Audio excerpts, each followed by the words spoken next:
ఓం శ్రీ గణేశాయ నమః. శ్రీమాత్రే నమః. శివాయ గురవే నమః. శ్రీకృష్ణ పరబ్రహ్మణే నమః. శ్రీరామాయ నమః. శ్రీ గురుభ్యో నమః. నారాయణం నమస్కృత్య నరం చైవ నరోత్తమం దేవీం సరస్వతీం వ్యాసం తతో జయముదీరయేత్. సచ్చిదానందరూపాయ విశ్వోత్పత్యాదిహేతవే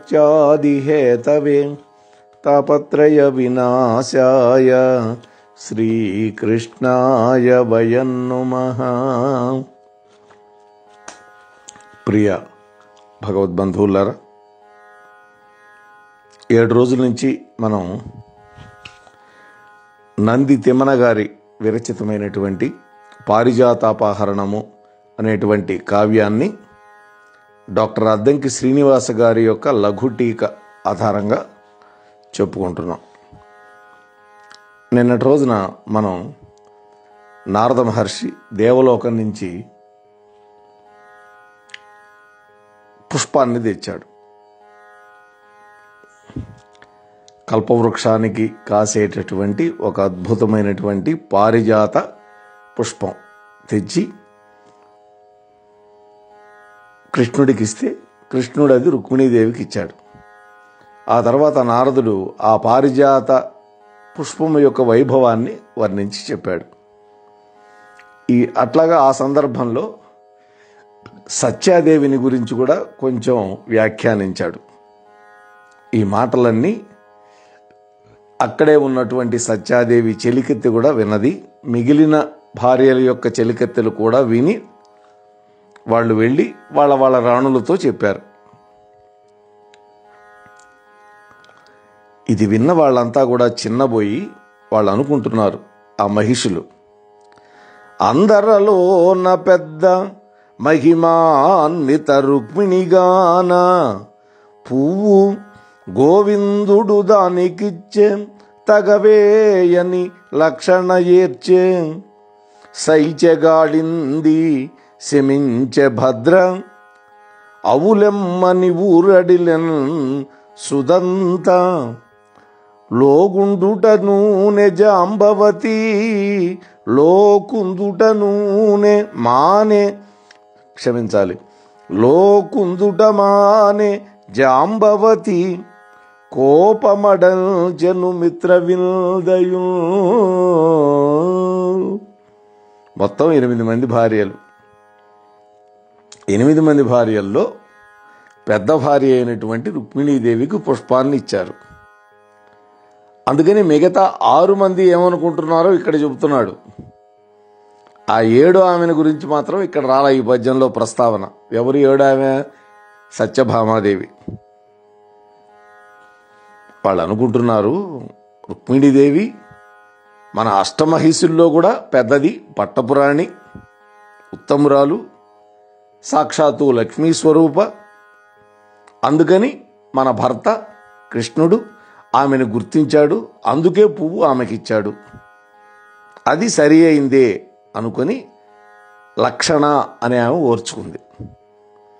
కాళింది సహించింది, భద్ర శాంతించింది, సుదంత అనే ఆమె కూడా ఊరడిల్లింది. అదేమీ లోపల పెట్టుకోకుండా జాంబవంతి కూడా విడిచిపెట్టింది. మిత్రవిందకు కోపం వచ్చింది, కానీ సరిపెట్టుకుంది. అంటే రుక్మిణి, సత్యభామ, లక్షణ, కాళింది, భద్ర, సుదంత, జాంబవతి, మిత్రవింద వీళ్ళందరూ కూడా 8 మంది శ్రీకృష్ణుడి యొక్క అష్టమహిషులు అంటారు వీళ్ళని. అయితే వీళ్ళందరిలో ఈ 8 మందిలో కూడా మంచి అందగత్తె సత్యభామ. అందం ఒక్కటే కాదు, ఆమెకు అభిమానం కూడా మెండు. భర్త యొక్క ప్రేమకు పాత్రురాలైంది. అటువంటి సత్యభామ కృష్ణుడి వద్దకు వెళ్ళినటువంటి చెలికెత్తె ఇంకా రాలేదేమిటి చెప్పమా, పొద్దుపోయింది కదా అని ఎదురు చూస్తోంది. ఇది ఇక్కడ విశేషం. అందుకని ఏం చేసింది సత్యభామ చూడండి, తన శృంగార వనంబులోన గిరిపొంతం చక్కగా దిద్ది తీర్చిన పూతే నియేటి కాలు వదరిన్ చెంగల్వపు పొళ్ళు నించిన చంద్రోపల వేదికపై సరసగోష్ఠిన్ బోటియున్ తాను అవ్వనజాతాయతనేత్ర శౌరి గుణముల్వాకృచ్చి వర్ణించుచు. చక్కటి మధ్యముహూర్తం వేశాడు ఇక్కడ.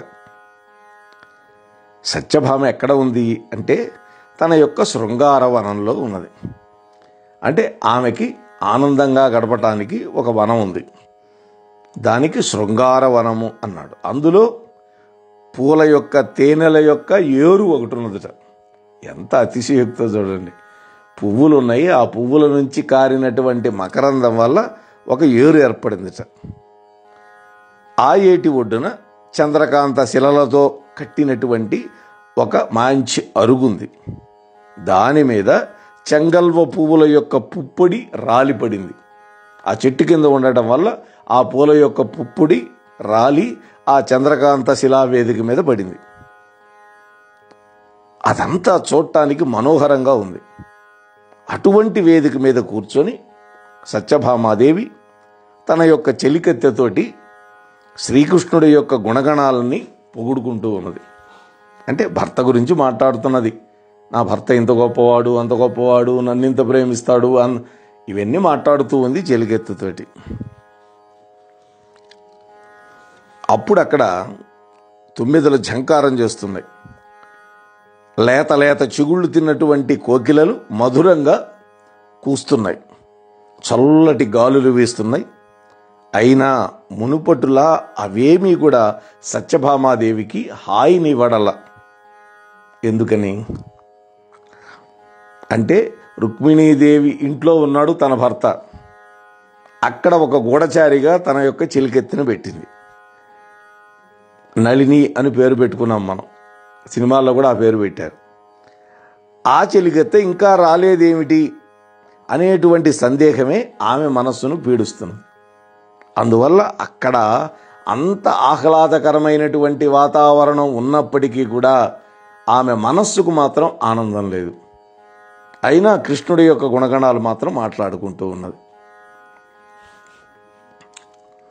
ఆ సమయంలో శకునం చూడండి ఇక్కడ, అకట అదేమియో ఎరుగనయ్యద తొయ్యలి దక్షిణాంశ సూచక నయన ప్రకంప గుణ సూచననేమియు వల్లగావు సారెకు మది జాలి ఉంది ఒక రీతి తలంకెడు ప్రాణనాథుండొక చపలాక్షి గూడి నన్ను నొల్లని చేదములేమి చేసెనో.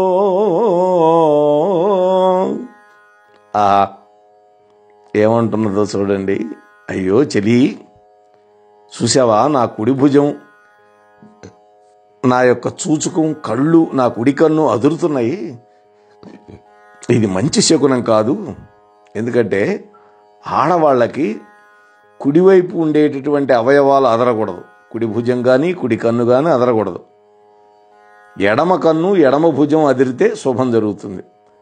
ఇదే విషయం మనకి సుందరకాండలో సీతమ్మ కూడా హనుమంతుల వారి చెట్టు మీద ఉన్నప్పుడు ఆమె కూడా అనుకున్నది ఇదే విధంగా.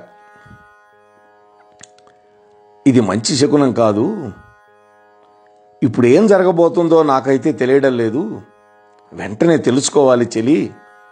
ఒకవేళ నా ప్రాణనాథుడు ఇంకో స్త్రీ ప్రేమలో పడి నాకేమైనా అన్యాయం చేస్తున్నాడా ఏమో. ఇది ఆమె యొక్క ఆలోచన. ఏ స్త్రీకైనా ఉంటుంది. ఎప్పుడు ఉంటుంది ఇది? సవతల పోరు ఉన్నప్పుడు ఉంటుంది ఈ వ్యవహారం. ఒకే ఒక్క భార్య ఉన్నప్పుడు సమస్య లేదు. సవతలు ఉన్నప్పుడు ఇటువంటి ఆలోచనలు వస్తూ ఉంటాయి. అందువల్ల ఆమెకు కూడా ఇటువంటి ఆలోచనే వచ్చింది. ఈ విధంగా సత్యభామ తనకు ఇష్టురాలైనటువంటి చెలికెత్తుతో మాట్లాడుతోంది. ఇంతలో ఆ రుక్మిణీ భామాదేవి యొక్క మందిరంలో విని ఉన్నది కదా ఒక చెలికత్తె. ఆ చెలికత్తె వేగంగా పరిగెత్తుకుంటూ వచ్చింది. ఆమె కళ్ళు సంపూర్ణమైనటువంటి సంధ్యాకాలంలాగా ఎర్రగా ఉన్నాయి. చెప్పడం మొదలుపెట్టింది. అప్పటి వరకు కడుపుబ్బరంతో ఉంది, ఎప్పుడెప్పుడు చెప్పాలా అని. ఏమని చెబుతుందో చూడండి. అమ్మా ఏమని చెప్పుదు ఓ సత్యాదేవి, అమ్మా ఏమని చెప్పుదు, నెమ్మి నీ విభుండు లక్ష్మీ సతి మణి సౌధముననుండంగా సురముని క్రమ్మర ఆకస్మికముగా నచ్చడికి. ఓ అమ్మా, ఓ సత్యాదేవి, ఏమని చెప్పేది? నీ భర్త ఉన్నాడే ఆ శ్రీకృష్ణుడు రుక్మిణీదేవి అంతఃపురంలో ఉన్నప్పుడు హఠాత్తుగా దేవర్షి అయినటువంటి నారదుడు అక్కడికి వచ్చాడమ్మా. అక్కడికి వచ్చి ఏం చేశాడో చెబుతుంది. చనుదెంచి అమ్మురారికి అనఘమ్మై అమరైక యోగ్యము అతి సౌఖ్యకరము అనితర సులభం మిదియని కొనియాడుచునొక్క దివ్య కుసుమం మొసగెల్. కృష్ణుడు చేసిన పని చెబుతున్నది, నారదుడు చేసిన పని చెబుతుంది. క్షమించాలి. ఆ నారదుల వారు వచ్చి ఎంతో పుణ్యప్రదమైనటువంటి, దేవతలకు ఎంతో ముఖ్యమైనటువంటి, ఎవ్వరికీ దొరకనటువంటి అని చెబుతూ ఒక దివ్యమైనటువంటి పువ్వును తెచ్చి శ్రీకృష్ణుడికి ఇచ్చాడమ్మా అన్నది. మంచిదే, తన భర్తకి ఇచ్చాడు కాబట్టి తనకి వస్తుందేమోనని ఈమె కూడా మనస్సులో ఆరాటపడచ్చు. కానీ ఆ పుష్పం తీసుకోగానే నీ నాథుడు పొంగిపోయాడమ్మా. దాన్ని చేతిలోకి తీసుకొని కళ్ళకద్దుకున్నాడు. ఎంతో గౌరవంగా దాన్ని మీ సపత్ని రుక్మిణికి ఇచ్చాడమ్మా. వెంటనే ఆమె దాన్ని కొప్పులో ధరించింది. ఇది ఆ చెలికత్తె చెప్పిన మాట.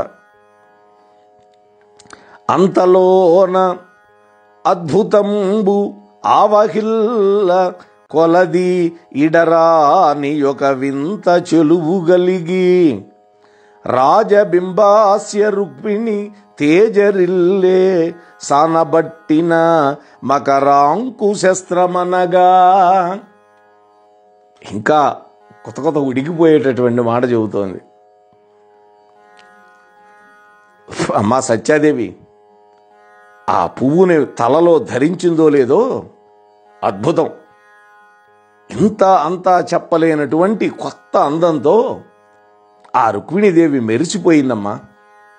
చంద్రబింబం వంటి ముఖం కలిగినటువంటి ఆ రుక్మిణీదేవి సానబెట్టినటువంటి మన్మథ బాణంలాగా కనిపించింది అన్నది.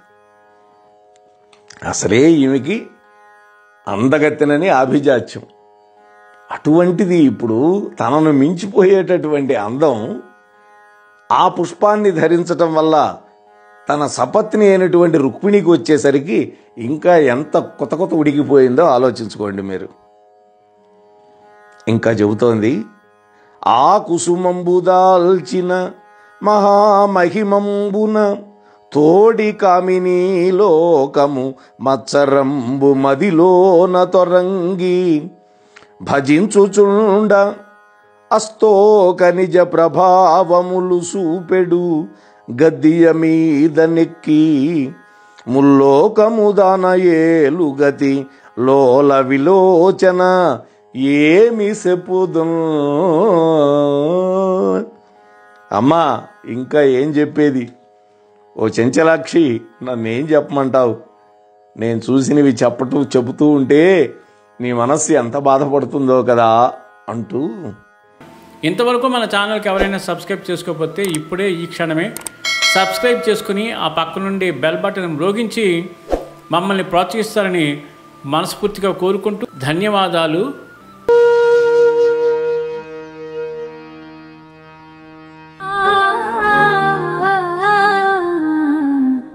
మోహన